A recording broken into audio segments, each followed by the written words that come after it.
This video is Games for Ghibli Fans Part 2. If you would like to know which games are recommended for fans of Princess Mononoke, Only Yesterday, and Kiki's Delivery Service, check out Games for Ghibli Fans Part 1.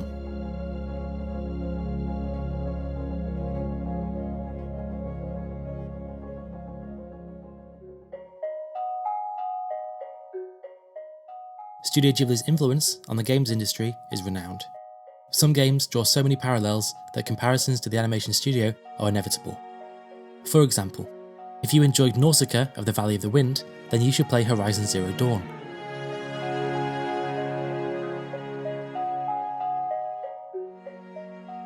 Nausicaa's world, one entirely imagined by Hayao Miyazaki, came after the mercury poisoning of Minamata Bay.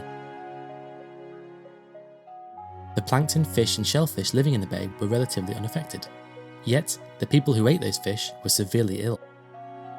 This influenced Miyazaki greatly in his creation of Nausicaä, seen most acutely in the deadly toxic forest and the Ohm, giant mutant insects that only Nausicaä herself is able to calm. Horizon Zero Dawn's world is similarly dangerous.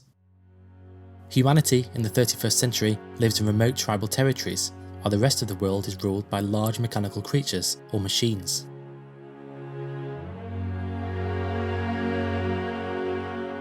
Both Nausicaa and Aloy, the protagonist of Horizon Zero Dawn, are headstrong, independent, and capable young women, rarities in both animation and video games. The developers of Horizon themselves drew on Nausicaa for inspiration, as well as Princess Mononoke and the other Ghibli heroines. Both are the subjects of ancient prophecies, revealed to be the saviours in their respective worlds. The worlds they inhabit are simultaneously prehistoric and futuristic, tribalistic yet with advanced technology, like Aloy's Focus or Nausicaa's glider. The creatures, that is, the machines and the Ohm, are relatively peaceful, yet are corrupted and made to abuse their power.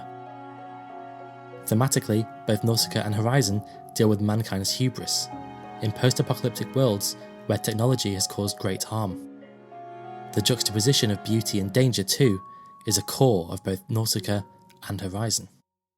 Horizon is such a natural pairing to Nausicaa because it was intended to be as such, which means if you wanted a living, breathing Valley of the Wind, try Horizon Zero Dawn.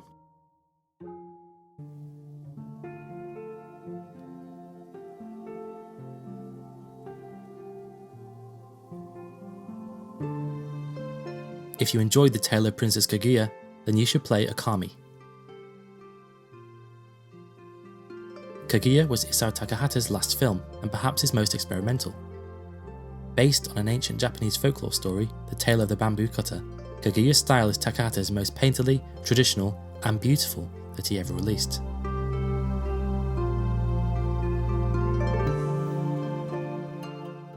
Replete with inky brushstrokes and colourful watercolours, Kaguya is a modern masterpiece. Okami has the same Sumi-e art style, and even features a celestial brush which allows players to draw on the screen with Japanese paintbrushes, cutting through enemies, creating winds, or rebuilding bridges. The rest of the game plays similarly to The Legend of Zelda, deliberately so, as the developers were huge fans of the series. However, the most striking aspect of both Kaguya and Okami is no doubt their art styles.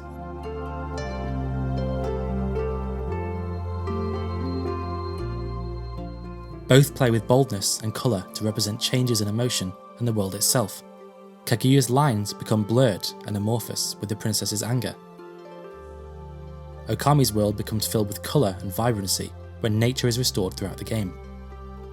In Okami, players control Amaterasu, the goddess of the sun, who encounters many characters from Japanese folklore throughout the story. Okami is so invested in Japanese culture and folklore that developers acknowledged that Western audiences might not understand parts of the game.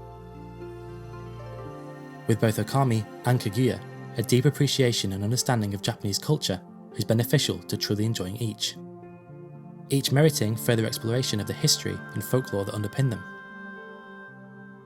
Both were also commercially unsuccessful, yet critically hailed. Kaguya is amongst the highest rated films of all time, and Okami amongst the highest rated games. If you enjoyed the beautiful and unique style of The Tale of Princess Kaguya, or wanted to learn more about the intricacies of Japanese culture, then Okami is the perfect fit.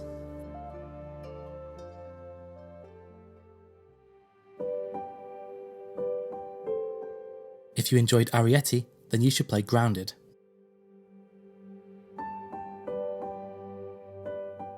Arrietty is based on The Borrowers, a classic English tale of a tiny family who occupy the walls of a normal household, borrowing items such as sugar cubes or individual tissues from the humans that live there. It shows the complications and compromises the family must undertake in order to live peacefully. The house cat is a constant terror. Arrietty must fight off bugs and birds, and they only take what they need so as not to be discovered by the humans. Grounded sees players shrunk to much the same height, and must survive in an overgrown backyard. Many of the enemies players face in the game are bugs such as ants, ladybugs, aphids and spiders, the latter of which are incredibly dangerous and will hunt players down. The game even features an arachnophobia setting, which will remove their legs and eyes to make it easier for players who suffer from it. The developers researched the behaviours of insects to inform the artificial intelligence of the ones in Grounded. For example, ants are curious of the players and initially peaceful. They will attack when provoked, or the players build a base around their food. There are thirst and hunger bars, which can be satiated via water droplets and harvested mushrooms, or even roasted aphids and gnats. Players must adapt to use all the resources available, such as grass to create walls and clay foundations, or pebbles to create tools, and pieces of insects for weapons. Though Grounded is significantly more brutal than Arrietty, it's not overly violent. It's still an experience that can be enjoyed at all ages. Both Arrietty and Grounded are experiments in perspective. A backyard becomes a whole other intimidating world when shrunk down. The grass towers above and surrounds you, so small rocks or a discarded baseball become vantage points for a better view. A bird or a spider become much bigger threats, and a simple droplet of water can be life-saving.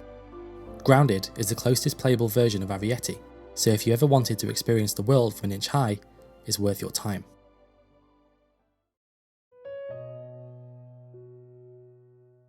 Thank you for watching. If you enjoyed this video, here are two more for you. The first is Games for Ghibli Fans Part 1, which recommends titles for fans of Princess Mononoke, Only Yesterday, and Kiki's Delivery Service. The second is Kintsugi, Broken is Beautiful, which showcases the Japanese art form of repairing pottery with gold.